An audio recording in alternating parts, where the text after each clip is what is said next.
Listo. Entonces retomemos. Sucede que cuando ustedes van a realizar una investigación, deben de tomar una decisión y es si miden toda la población, que eso se conoce como censo, o por el contrario, calculan un tamaño de muestra, ¿sí? Luego hacen una selección de unos participantes que se espera sean representativos de esa población y les permitan a ustedes generar o mejor extrapolar los resultados en esa muestra a toda la población. De todas maneras, hay dos formas de hacer muestreo. Una forma es el no probabilístico y la otra forma es el probabilístico. Digamos que desde el punto de vista estadístico, a nosotros nos interesa el muestreo probabilístico porque es el que nos permite realizar la inferencia estadística y poder extrapolar esos resultados a toda la población. Entonces, gráficamente, ¿qué tenemos? Tenemos una población que se denota como N mayúscula, ¿sí? Y de esa población nosotros vamos a seleccionar una muestra, ¿sí? Una muestra. Esa muestra me va a permitir obtener unos resultados que yo voy a extrapolar a toda la población, ¿sí? Eso se conoce como inferencia estadística. Inferencia estadística. ¿Qué es lo que sucede en la práctica? Lo que sucede en la práctica es lo siguiente, que nosotros tenemos nuestra población, ¿cierto? Tenemos las características de la población. Una población que tiene diferencias en cuanto a esa característica que voy a medir.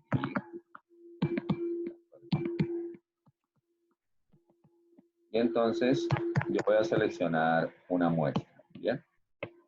De mi muestra, pues, esa muestra, como lo pueden observar, no es representativa de la población. ¿Cuál sería una muestra representativa? De pronto, seleccionar estos tres.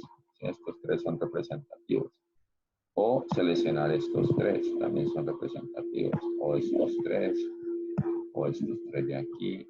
¿Sí? Entonces, hay muchas opciones de muestras representativas dentro de mi población. Y cada una de estas opciones va a generar un resultado diferente. ¿Sí? Si, por ejemplo, nosotros estamos interesados en conocer, ¿qué será? El porcentaje de estudiantes con problemas nutricionales en la Escuela Nacional del Deporte. Entonces, digamos que con unos estudiantes, el porcentaje de estudiantes con problemas nutricionales, digamos que me dio 30%. Con otros estudiantes me dio 20%. Con otros estudiantes me dio 25%. Por acá me dio solamente el 15%. Acá esta otra me dio 10%. Entonces, ¿qué significa eso? Que dependiendo de la muestra que yo seleccione, así mismo será el resultado que voy a obtener. Pero esa selección yo la debo hacer de manera aleatoria, ¿sí? Que me garantice que todas las unidades de la población tengan la misma probabilidad de ser incluidos en esa medición. De lo contrario, no podré hacer inferencias. Entonces, requisito número 1 en el muestreo aleatorio es como su nombre indica, la aleatorización de esas unidades poblacionales que me permitan generar muestras representativas.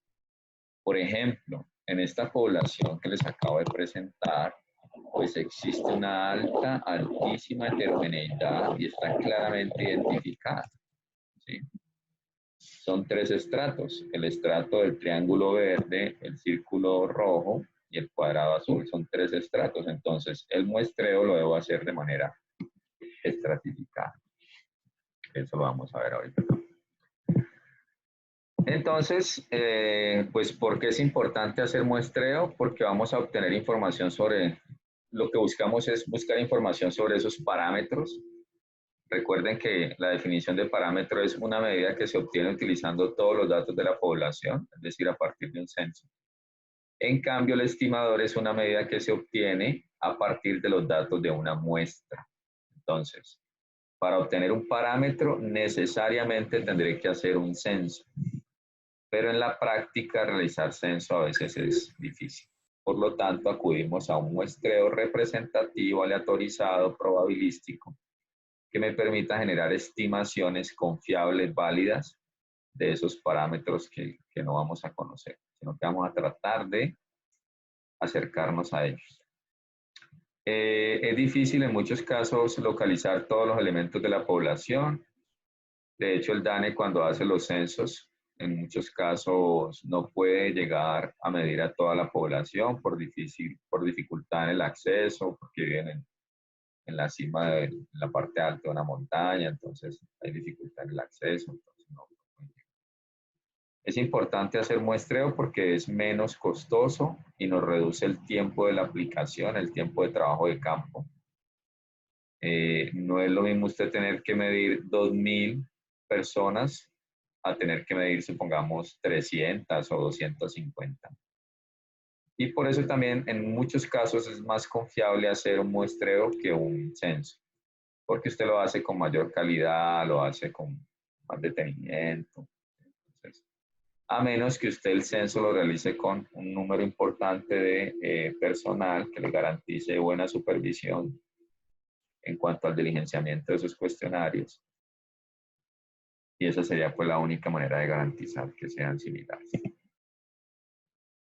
En el muestreo no probabilístico es un método en el cual pues se seleccionan los participantes a partir de un juicio del entrevistador o del investigador principal, es quien define quién participa.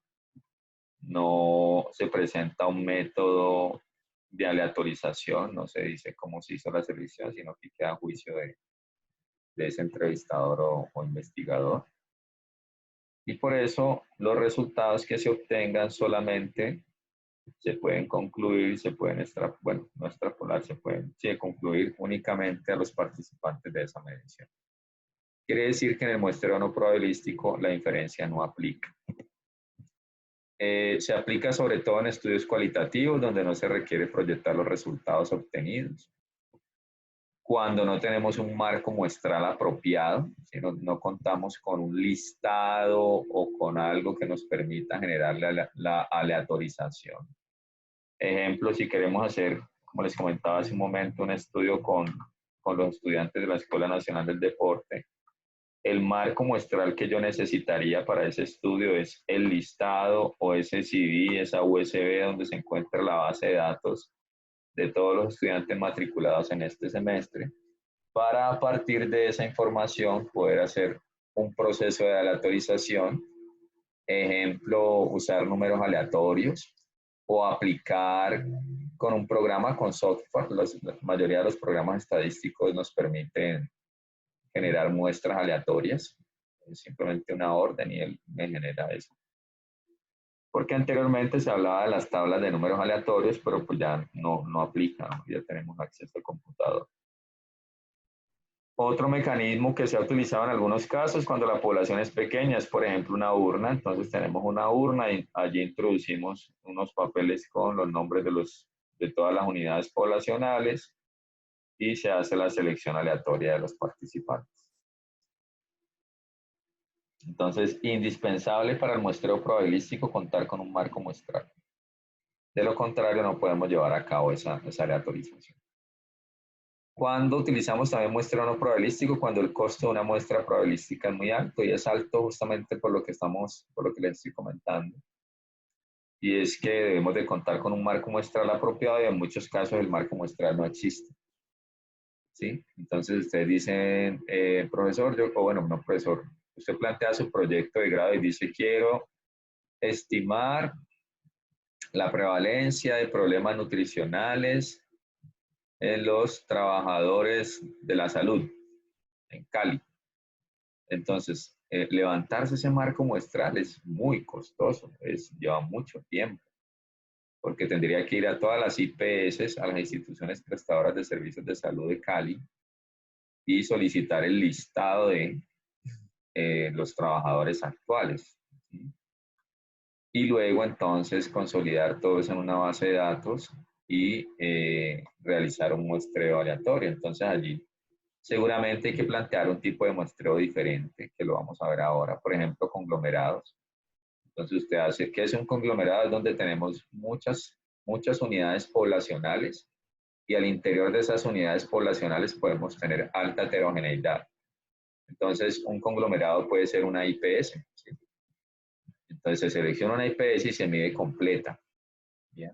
Entonces ya el marco muestral cambiaría, no sería individualmente, es decir, individuo por individuo, trabajador de la salud por trabajador de la salud, sino que sería institución prestadora de servicio de salud, la unidad muestrear. Les hago un muñeco. Es decir, nosotros, cuando planteamos el muestreo, debemos definir cuál es nuestra unidad poblacional. Entonces, si yo quiero hacer un estudio en el cual deseo hacer inferencias, o mejor quiero determinar, ¿sí?, el estado nutricional de los trabajadores de la salud en Cali. ¿Bien?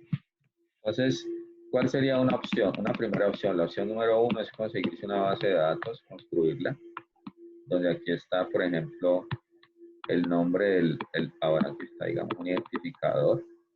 Aquí está el nombre del trabajador. Entonces, aquí está Juan, está María, así sucesivamente. 1, 2, hasta, no sé, 40.000, no sé cuántos eran, bueno, 4.000 los que sean.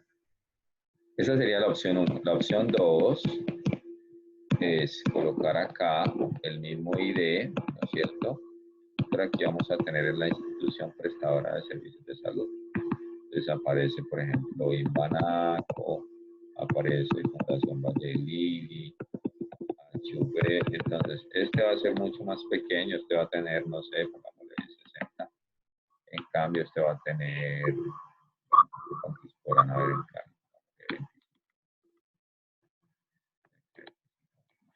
Entonces, esto lo deben describir en los métodos. Usted dice, no, mire, mi marco muestral son las IPS y voy a seleccionar algunas IPS y la que yo seleccione al interior voy a hacer un muestreo o la va a medir completa. Eso depende por lo que estemos estudiando. Entonces, es importante revisar si contamos con ese marco muestral. Si no lo tenemos, definitivamente será un muestreo no probabilístico. ¿Cuáles son los muestreos no probabilísticos más utilizados? El muestreo por conveniencia, el muestreo bola de nieve. Por conveniencia, como su nombre lo indica, se aplica de tal manera que el investigador es quien define quién participa, que era lo que les comentaba hace un momento. ¿Sí? Entonces usted va a hacer el estudio con los estudiantes de la Escuela del Deporte y usted se para en la entrada de la escuela el lunes a las 8 de la mañana y los que lleguen entre las 8 y las 12 son los que participan del estudio. ¿Por qué? Porque usted lo definió así, ese es el día que usted tiene libre para aplicar la encuesta, entonces usted fue el lunes de 8 a 12 y los primeros 100 que entraron, bueno, todos los que entraron en ese horario participan de su estudio. O usted quiere hacer un estudio en el HV y solamente puede ir al HV los lunes y los jueves, entonces pues eso afectaría de manera importante la selección de los participantes, porque si el lunes solamente van ciertos semestres y ciertas carreras, pues esos serán los que van a quedar ahí. Entonces, ¿qué deberíamos de hacer? Pues garantizar que hayan de todos los semestres, de todas las carreras, que sea proporcional, que hayan hombres y mujeres. El muestreo de bola de nieve se aplica cuando lo que queremos investigar es poco frecuente y podríamos decir que es difícil de conocer, es muy confidencial. En algunos casos podría tratarse, ay, no, es el sonido. ¿Me escuchan? ¿Me escuchan? Sí, profe. Sí, profe. Ah, bueno, listo, es que a veces se va el internet. Entonces, les decía que el de bola de nieve se aplica cuando en ocasiones lo que queremos indagar es poco aceptado. De ejemplo, quiero hacer un estudio sobre el consumo de sustancias psicoactivas en la Escuela Nacional del Deporte. Entonces, ¿dónde consigo un marco muestral, un listado de los estudiantes que cumplen con esa condición? No existe. Quiere decir que debo identificar un estudiante que consuma sustancias psicoactivas Y ese estudiante me va a ayudar a conseguir otro donde yo le voy a decir, no, mire, es que esto es un estudio, se va a garantizar la confidencialidad, nadie va a conocer su identidad, todo ese cuento que uno debe escribir para el comité de ética y que debemos respetar pues, para que nuestro estudio tenga confiabilidad también en cuanto a los resultados. El bola de nieve es identificar un participante y ese me ayuda a conseguir otro y ese me ayuda a conseguir otro y así sucesivamente hasta completar un tamaño de muestra adecuado que en estadística manejamos el número 30. Y el número 30 es como un número conveniente para hacer investigación porque a partir de ese número podemos asumir que mi variable se distribuye normal, que fue lo que vimos el semestre pasado. Una variable cuando se distribuye normal, cuando la mayoría de los datos se encuentran concentrados cerca del promedio. Viene ahora el muestreo probabilístico, que es el que, digamos, tiene mayor validez científica. Es el que yo le recomendaría, siempre y cuando lo puedan realizar. Si es muy complicado, pues ni modo, nos tocó muestreo no probabilístico, pero lo ideal sería poder obtener muestras probabilísticas. El marco muestral ya se los definí, pero aquí está más claro, es la totalidad de las unidades de la población de donde se extrae la muestra. Entonces corresponde a un listado, esos listados lo pueden entregar en un CD, hay muchas formas. Por ejemplo, un estudio en Cali sobre población general, pues sería muy difícil porque el DANE presenta cifras desactualizadas en muchos casos y no están contados todos, no están incluidos todos. Sin embargo, cuando ustedes realizan investigación, lo que tienen que hacer es mencionar la fuente, cuál es la fuente que están utilizando para esos cálculos. Pero un marco muestral interesante sería, por ejemplo, un mapa. Entonces, usted con un mapa puede hacer la selección de los participantes de un estudio para una ciudad. ¿Qué es incertidumbre, jóvenes? Incertidumbre es lo que sucede cuando nosotros vamos a hacer muestreo y que les comentaba ahora también. Yo tengo finitas muestras posibles dependiendo del tamaño de la población. Sí, tengo muchas muestras diferentes posibles y cada muestra me va a generar un resultado diferente. En clase, en muchos casos, yo les presentaba el ejemplo de tratar de determinar la estatura promedio del grupo. Entonces, si yo selecciono los más altos, pues la estimación de ese promedio de estatura se va a sobreestimar, si va a ser mayor de lo que en verdad es. O si selecciono los más bajos, pues entonces voy a subestimar ese parámetro, ese promedio. Entonces, ¿qué sucede? Lo que debemos de garantizar es una muy buena aleatorización, porque de lo contrario podemos cometer sesgos de selección, ¿sí? Incluir o los más altos o los más bajos. Y lo ideal allí es que hayan de todos, ¿sí? De todos para poder que esa estimación sea confiable. La incertidumbre nosotros no la podemos controlar porque como vamos a hacer una selección aleatoria, pues eso está fuera de nuestro alcance, nosotros seleccionamos y es posible que allí nos queden pues los que presentan en mayor grado esa condición o los que lo presentan en menor grado. Y por esa razón nosotros la incertidumbre tratamos de medirla a partir de unos límites. Si generamos un límite inferior y un límite superior para cada estimación. Quiere decir que si yo quiero estimar un promedio, yo ese promedio le voy a entregar un límite inferior y un límite superior. Si no voy a decir, es que la estatura promedio del grupo es 170 centímetros. No, usted dice, puede oscilar entre, es más, venga, yo les muestro aquí unas cositas que estaba haciendo ahora justamente del COVID, el tema de moda y un paréntesis. Entonces, por ejemplo, aquí yo voy a plantear unos escenarios, ¿no es cierto? Entonces, miren, aquí llegó al límite inferior, posibles camas UCI que requieren para atender el COVID en Cali. Entonces, puede que sean 411, puede que sean 534. Ese es un escenario. Segundo escenario, puede que sean 350. Entonces, no damos una estimación puntual, sino que lo que hacemos es entregar una estimación por intervalos, para que el tomador de decisión o la persona que está trabajando con esto, cuando eso ocurra, entonces, no, mire, pero es que usted me dijo que eran 500 camas UCI y resulta que necesité fueron 600, 100 más. Entonces, la idea es que cuando nosotros hacemos estimaciones, siempre entreguemos límite inferior, límite superior, porque existe el error de estimación, si no sabemos si de pronto son más o son menos. Entonces, eso es una recomendación y es algo que siempre debemos hacer en investigación. Tenemos aquí dos poblaciones, una población homogénea, que es ese cuadro como, que es como fucsia, como violeta, o morado.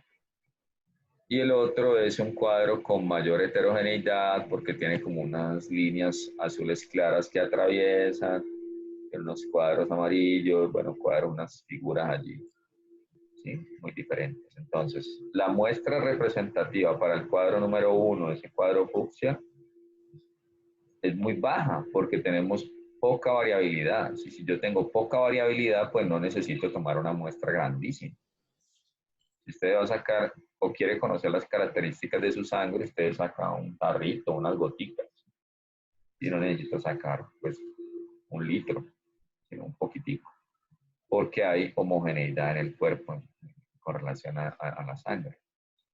Entonces, aquí tenemos otra situación donde hay alta heterogeneidad que debemos de garantizar que toda esa heterogeneidad quede representada en nuestra muestra. Con relación a lo que les acabo de comentar, si usted está haciendo una sopa en una olla para su casa, una muestra representativa de cómo le está quedando la sopa es esa cucharada que ven allí. Pero si usted está haciendo la misma sopa en un recipiente más grande porque tiene invitados, una muestra representativa, la conexión está como inestable, ¿verdad? Si usted está haciendo la misma sopa para invitados, una muestra representativa de cómo le está quedando la sopa es la misma cucharada. ¿Bien? ¿Qué significa esto?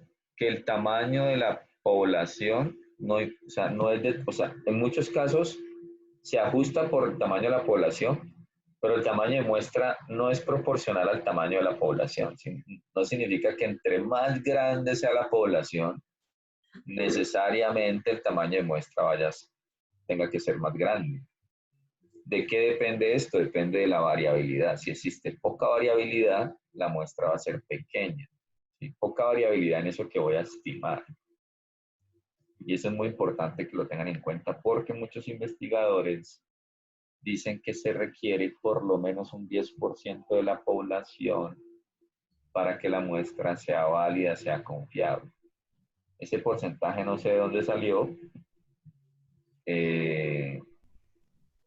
Pueda que sea mayor, pueda que si hay altísima variabilidad, usted no necesite un 10, sino un 15, un 20. Pero el muestreo no se calcula por porcentaje, el muestreo se calcula con unas fórmulas que vamos a ver, en donde incluimos el nivel de confianza, el error de estimación, la variabilidad y el N. El N sí es conocido. Entonces, con respecto al muestreo probabilístico, vamos a hacer métodos aleatorios. Aquí en esta diapositiva pues se menciona esa tabla que se usaba anteriormente. Ya no aplica, ya tenemos computadores. En la calculadora también aparece un numerito RAN que nos permite hacer números aleatorios. Pero lo más apropiado es usar un programa estadístico que nos haga el trabajo y ustedes lo colocan allí en los métodos. Utilizando el programa EPIDAT, utilizando el programa de SPSS versión 25, con la función muestreo, se obtuvo esta muestra. Bueno, sobre el muestreo aleatorio simple, en muchos casos, pues, se busca hacer como una lista o tener muy bien identificado el marco muestral, se genera un número aleatorio para cada unidad poblacional y luego se hace la selección de los participantes. Importante, está ahí pequeñito en la esquina inferior derecha, pero es una situación importante cuando estamos haciendo un muestreo aleatorio simple y superamos el 5% de la población en cuanto al tamaño de muestra, lo ideal sería hacer un ajuste por población, ¿sí? Si es muestreo aleatorio simple. Para efectos de la clase, no vamos a hacer ese ajuste, pero ténganlo en cuenta cuando realicen sus proyectos de grado. Muestreo sistemático, jóvenes, es seleccionar de manera, valga la redundancia, sistemática a los participantes de mi estudio. ¿Qué debemos de hacer? Debemos definir un número que es n mayúscula sobre n, eso le llamamos un salto. ¿Cómo se hace? Tenemos una población, se define pues el tamaño de muestra, se genera un número aleatorio, en este caso sería entre 1 y 4. Supongamos que el número aleatorio nos dio 2, entonces saldría esta persona. Y luego empezamos a saltar de 4 en 4 hasta completar nuestro tamaño de muestra. A ver si hago aquí en vivo.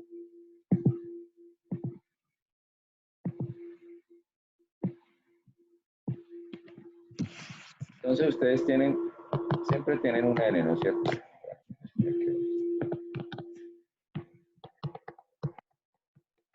Una población, supongamos que son 100 personas. Y usando una fórmula, nosotros calculamos un n de, coloquémosle aquí 25. ¿Sí? Les voy a definir un salto, que siempre se denota como k, n sobre n, es decir, 100 sobre 25, es decir, 4. Y luego entonces voy a generar un número aleatorio,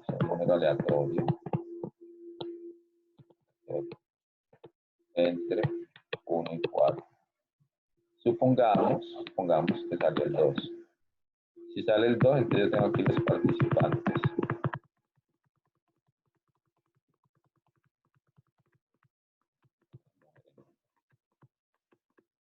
Aquí las deben de estar intercaladas. Bueno.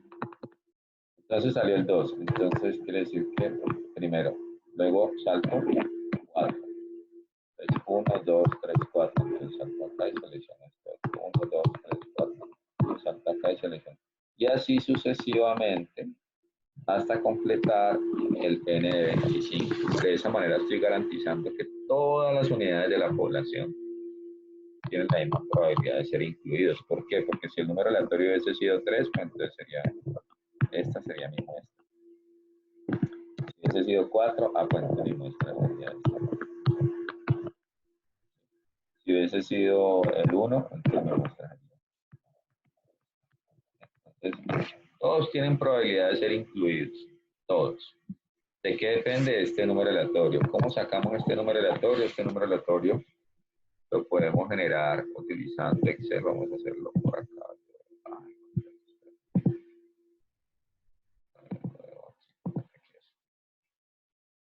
Entonces, ¿qué usamos? Usamos la función aleatorio.entre, digamos entre 1 y, bueno, 4.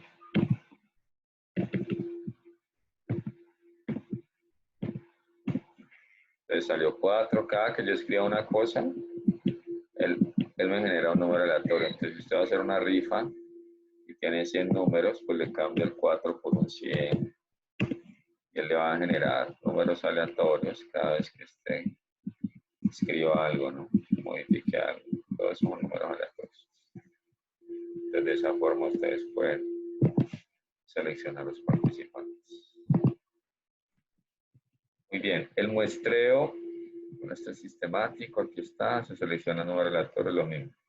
El estratificado, ¿qué buscamos en el estratificado? Buscamos preferiblemente una distribución proporcional con respecto a la población.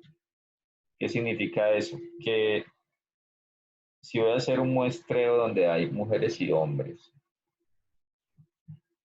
y el 70% son mujeres y el 30% son hombres, pues lo ideal es que mi muestra quede similar, que 70% mujeres, 30% hombres. ¿Sí? Si esa variable sexo es determinante en lo que voy a medir. ¿Sí? O si voy a hacer el estudio en la escuela del deporte y el 40 o el 30% son de nutrición, entonces queremos que el 30% sean de nutrición en mi muestra. Eso es estratificado por asignación óptima. ¿Qué nos dice el estratificado? Pues que podemos identificar unas características diferenciales en la población, claramente definidas. En este caso tenemos los círculos azules, estrellas amarillas y esos rectángulos verdes. ¿Qué hacemos? Un muestreo aleatorio al interior de cada estrato y de esa manera obtenemos una muestra representativa de la población. En cambio, en el de conglomerados, que era el que les comentaba con las IPS, tenemos heterogeneidad al interior, pero entre ellos son similares. Si entre ellos son similares, se hace un muestreo de conglomerados. Lo que se recomienda es que el conglomerado que sea seleccionado se mida en su totalidad. ¿Sí? Eso es lo que buscamos. Quiere decir que nosotros, para calcular el tamaño de muestra, debemos de conocer la población, debemos definir un margen de error. Eso lo definimos nosotros como investigadores, igual que el nivel de confianza. Para efectos de la clase, pues yo les proporcionaré esa información. Si no se coloca el nivel de confianza, entonces tomamos el que habitualmente se maneja en investigación, que es el 95%. Casi todos los artículos científicos, casi todas las investigaciones publicadas en artículos científicos trabajan con un nivel de confianza del 95%.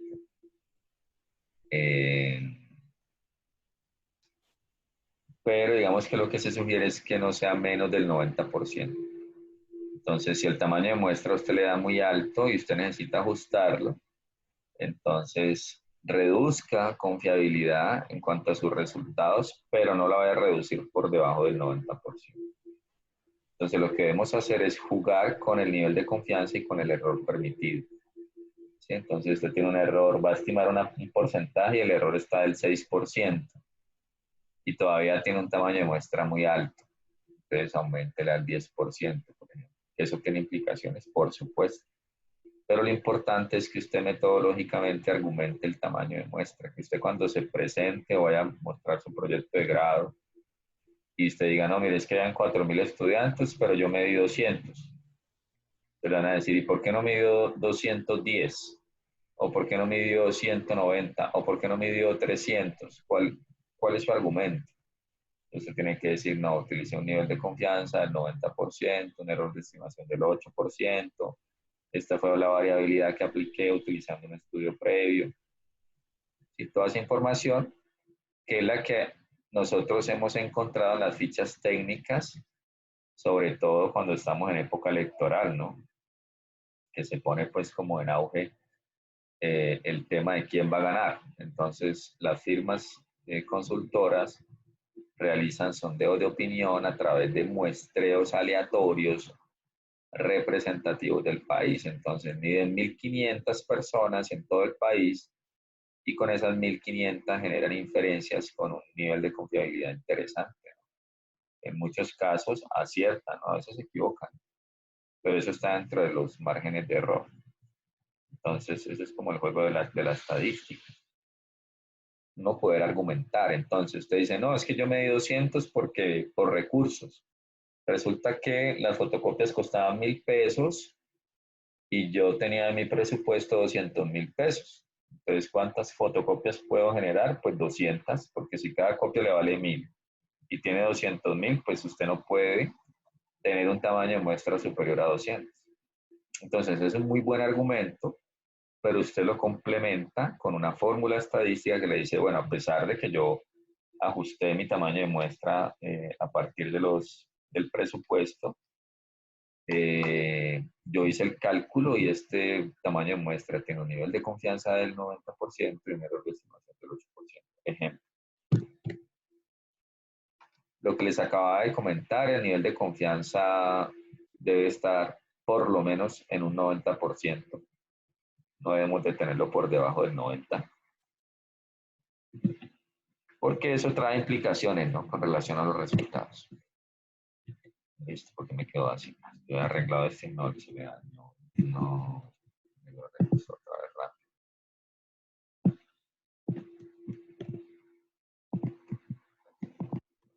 Cuando el n es menor o igual a 100.000 aquí. Cuando el n es menor o igual a 100.000, usamos la fórmula más larga. La fórmula más larga. Aquí quedó.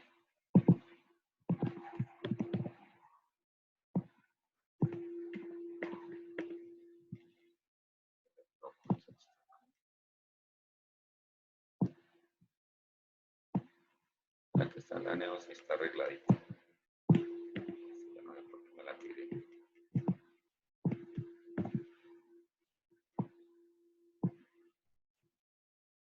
Ahí ya. Más o menos. Bien, entonces me le guardo esto. Cuando el n es mayor de 100.000, usamos la fórmula corta. Cuando el n es menor o igual a 100.000, usamos la fórmula más larguita. Sí, eso es lo que tenemos. Ahí lo pongo más grande. Entonces, nivel de confianza, Z, ya ustedes son expertos calculando Z, igual ahorita lo recordamos. El error de la muestra o error permitido. Probabilidad de aceptación o proporción a favor. Entonces, usted quiere estimar el porcentaje de estudiantes con problemas nutricionales. Ese sería el P que usted debe de conseguir. Entonces, usted busca estudios previos, artículos de otras universidades, y con esa información calcula su tamaño de muestra. Vamos a ver un ejemplo. Supongamos que nosotros nos contrataron para trabajar en auditoría en una institución. ¿Sí? Resulta que anualmente se generan más o menos 25.000 historias clínicas. Y una de las funciones de la auditoría es corroborar que lo que se le facturó al paciente, al usuario, corresponda con los servicios prestados. Entonces, que usted le hiciera una consulta por nutrición, que le hayan cobrado la consulta por nutrición. ¿Sí? No, no que eso haya quedado sin facturarse.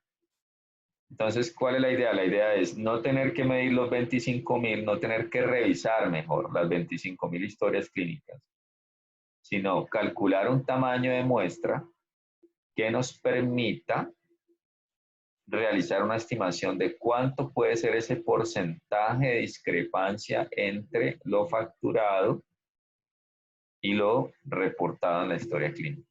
Bien. ¿Qué nivel de confianza queremos? Queremos un 99% de confiabilidad.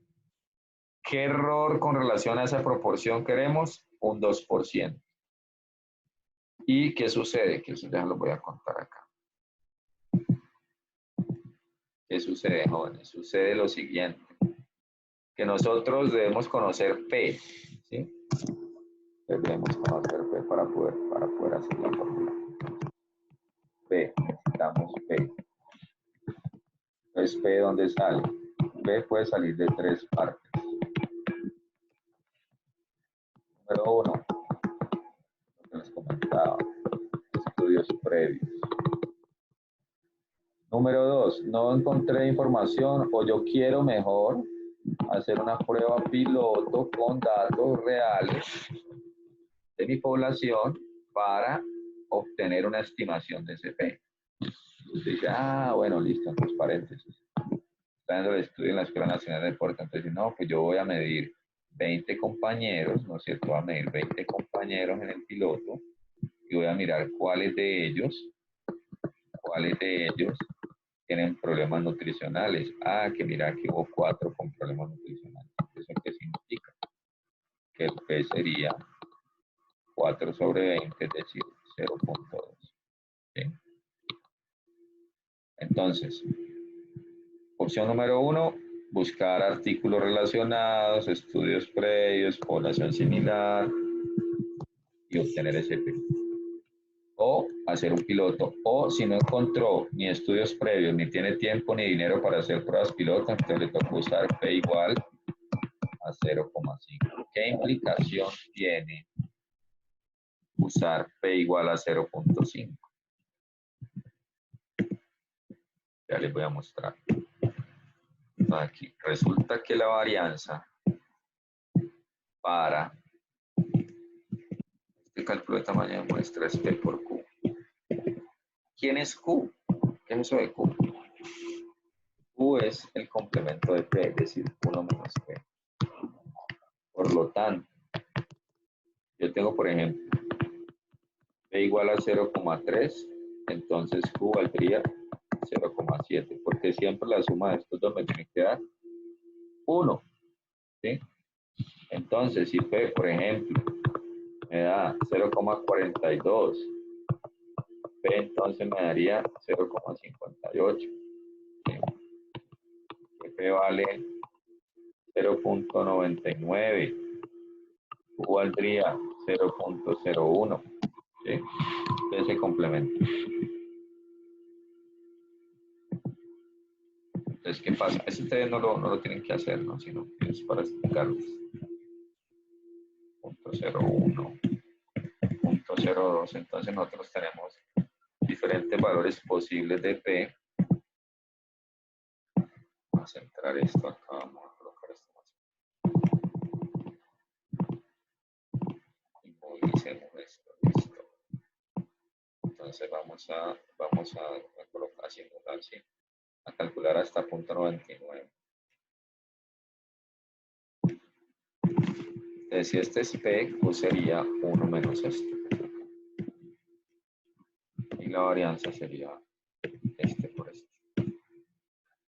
Es decir, que aquí tendríamos toda esta información. Entonces, si vamos revisando los resultados de la varianza, cuando P vale 0,25, la varianza vale 0,1875. ¿Sí? Que es este que tenemos aquí. Bien. Entonces, cuando P vale 0,25, la varianza vale 0,1875. Vamos bajando. ¿Y en qué momento obtenemos la varianza más alta? Cuando P vale 0,5. Cuando P vale 0,5, P por Q vale 0,25.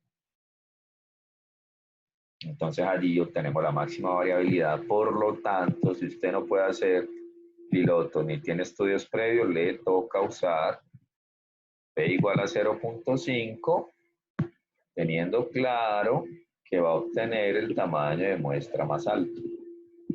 Por no haber conseguido ese estudio previo o haber hecho una prueba piloto. Jóvenes, cuando tengan dudas, me interrumpen. Muy bien. ¿Dónde estoy aquí? Ahora, entonces yo voy a, bueno, antes miremoslo acá, ¿no? Bueno, hagámoslo acá, yo lo paso acá para que lo veamos.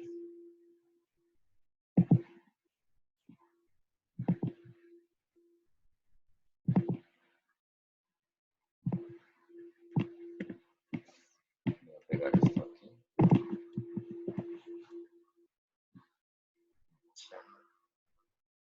No puede. No se va tan contarlo, ¿no?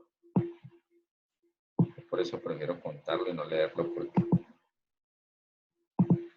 Listo. Voy a abrir acá. Bueno, espero que ahí lo vean un poquito más grande. Como aquí a 18. Entonces, bueno, entonces, ¿qué les había dicho en las fórmulas? Primero miremos cuál es el n, ¿no? Primero miremos cuál es el n. Pues dependiendo del n la fórmula. Entonces, n es 25.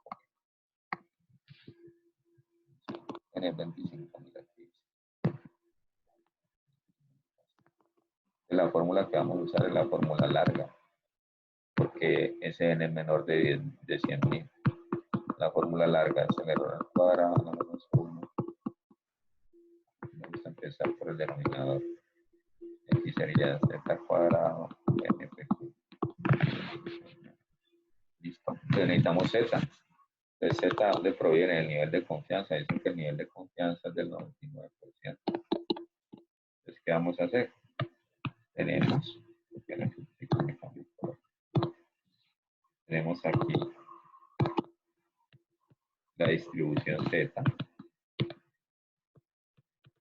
Aquí está el 99%. Tengo dos esquinas. Cada esquina vale lo mismo porque esto es simétrico. Entonces, ¿cuánto me falta para llegar a 1? Eso es el alfa. Sería 0.01. ¿Sí? Porque alfa es igual a 1 menos el nivel de confianza. Y el nivel de confianza es del 99%, es decir, 0.99. Entonces, alfa medios, eso dividido entre 2 me daría 0.005. Quiere decir que cada esquinita vale 0.005. Entonces, debo buscar este valor en mi tabla para ver cuál es el z asociado, que me va a dar negativo.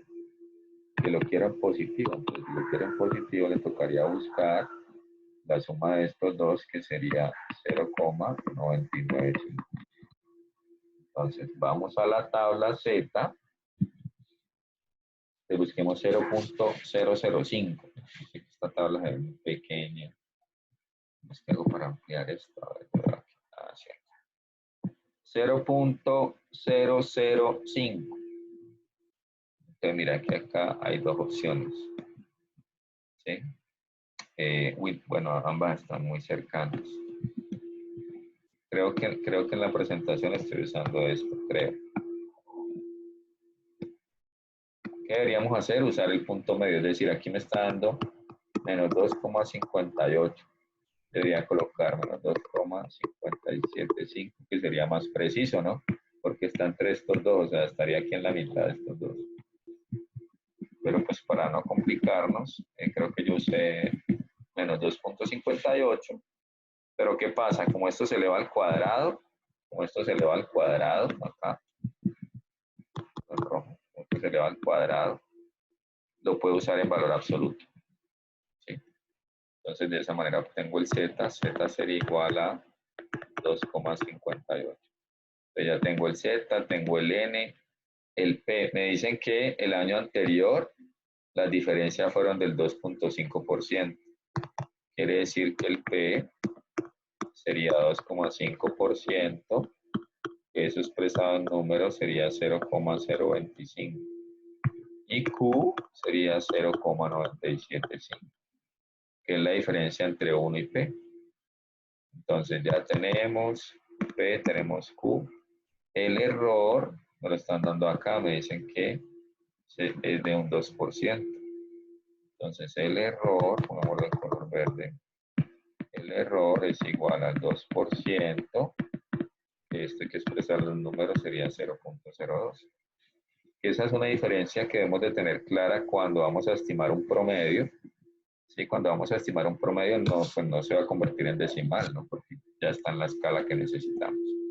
Pero cuando vamos a estimar una proporción o porcentaje, sí tenemos que expresarla en términos decimales. Entonces, ¿qué seguiría? Reemplazar.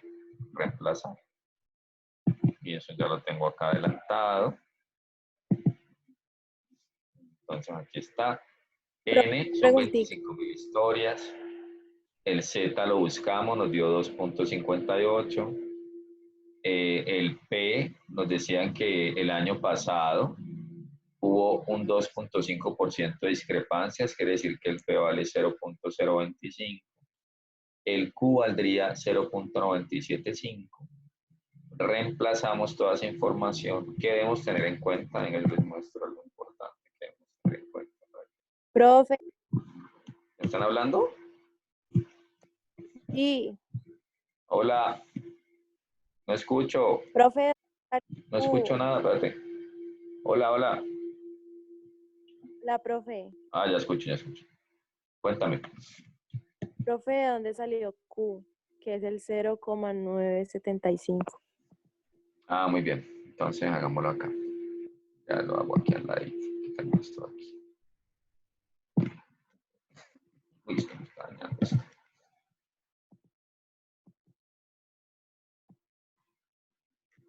Entonces decíamos que el Q era igual a 1 menos P. ¿Sí?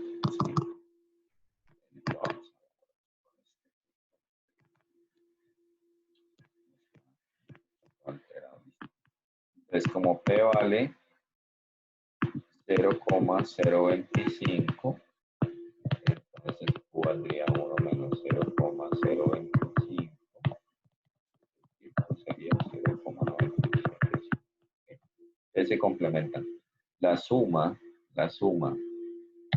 P más Q tiene que dar 1, siempre. ¿Sí? P más Q me da 1. Se complementan para dar 1. Digamos que pues no podemos profundizar sobre eso porque eso es otra distribución de probabilidad que es la binomial. Pero en términos prácticos, que es lo que uno necesita, hay que tener en cuenta eso. ¿Sí? Si P vale 0.5, Q vale 0.5. Si P vale 0.3, Q vale 0.7. Si P vale 0.025, pues Q valdría 0.975. Entonces, algo que les quería comentar es lo siguiente. Profe, Dime. porque es que me quedó la duda, porque es que en la tabla creo que aparecía el 2.58, pero negativo, Sí. Sí, y no, entonces como acá está elevado al cuadrado el z, por acá, da igual si lo dejamos negativo o positivo. ¿Cuál es la recomendación? Pues dejarlo en valor absoluto porque en algunos casos, pues cuando usan la calculadora, no sé por qué a veces eso les termina dando negativo y es imposible tener un tamaño de muestra negativo, ¿no? De todas maneras, si ustedes lo quieren usar en negativo, no hay ningún problema, porque esto no me va a afectar. O sea, yo lo puedo manejar, puedo colocarlo aquí negativo y lo reemplazamos aquí, me va lo mismo, porque está al cuadrado. Lo mismo sucede cuando uno calcula intervalos de confianza, ¿no? Como uno tiene un límite inferior y un límite superior, entonces uno es negativo, el otro positivo, entonces eso no me afectaría. Entonces, digamos que eso sí sería pues a criterio de ustedes. Si quieren lo pueden usar en negativo o en positivo. ¿Sí? No hay ningún problema. Pero muy buena la observación. Bueno, les quiero mostrar, voy a quitar esto ya, que esto ya aquí ya lo tengo. No, aquí lo puedo hacer. Entonces, ¿qué debemos de tener en cuenta cuando vamos a hacer este desarrollo? Entonces ustedes calculan su numerador, pero luego para el denominador, entonces resuelven esta parte, luego resuelven esta parte y después sí suman. ¿Sí? Que a veces uno coloca de corrido toda esta información y este más me altera. Entonces la idea es que resuelvan este pedacito y suman. O si no, utilizan paréntesis en su calculadora para no confundir. Es decir, por acá me colocaron un chacito acá. 1 menos P, exacto. 1 menos P es el Q. Entonces, ¿en dónde vamos? Por acá. Entonces, si reemplazamos esta información, aquí tenemos el N mayúscula que es 25.000, el Z que ubicamos en la tabla que es 2.58, el P que es 0.025, el Q. Resolviendo pues todo lo que está en esa fórmula nos dan 399 historias clínicas. Quiere decir que debemos seleccionar 399 historias clínicas de esas 25.000 y para obtener una buena estimación de esas discrepancias entre lo facturado y los servicios prestados. ¿De acuerdo? Denme 2 minutos. Ya regreso, no me demoro.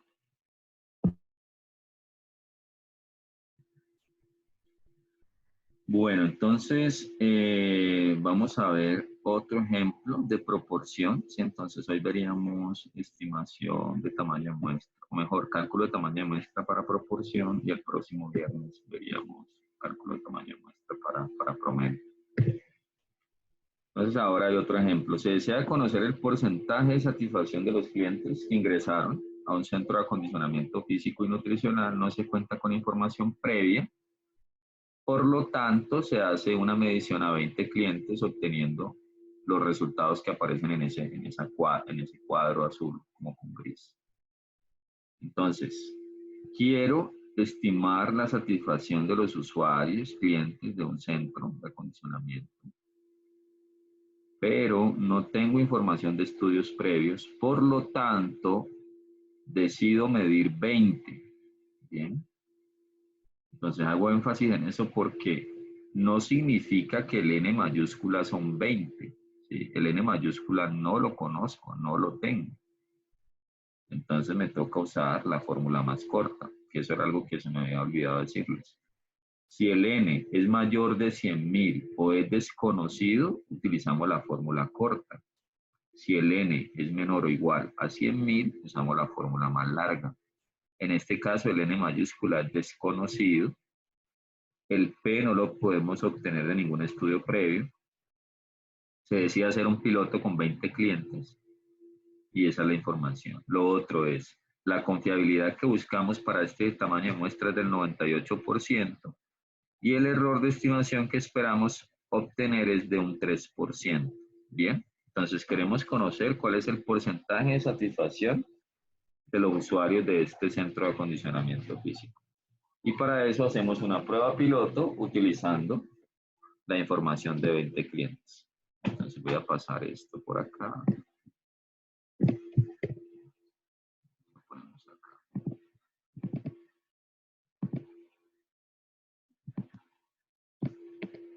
Ay, no me está borrando.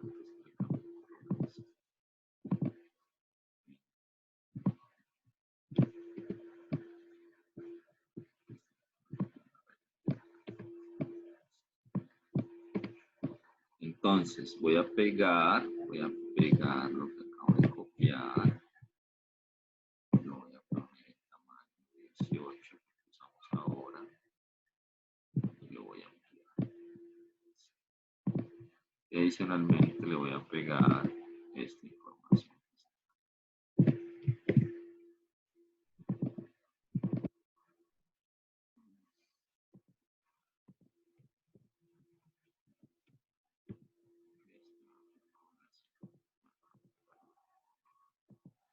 Se me va a tocar pegarlo así.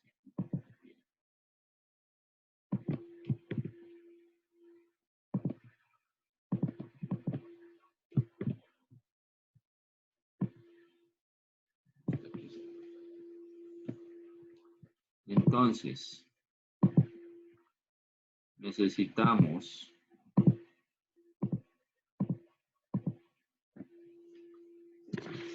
primero N mayúscula desconocido.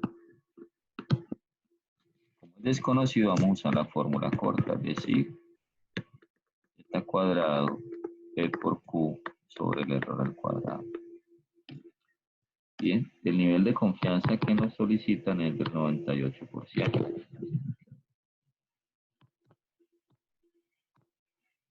Del 98%. Quiere decir que si graficamos, entonces tenemos aquí 0,98.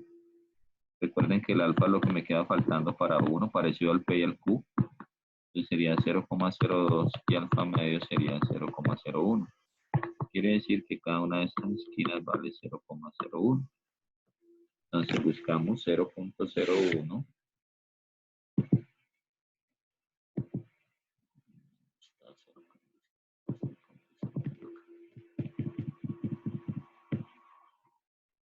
0,01.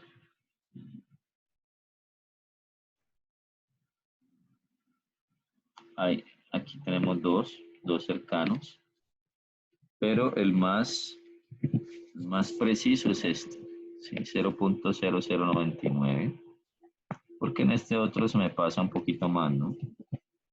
Entonces me quedaría menos 2,33. Menos 2,33. Acá hay una pregunta.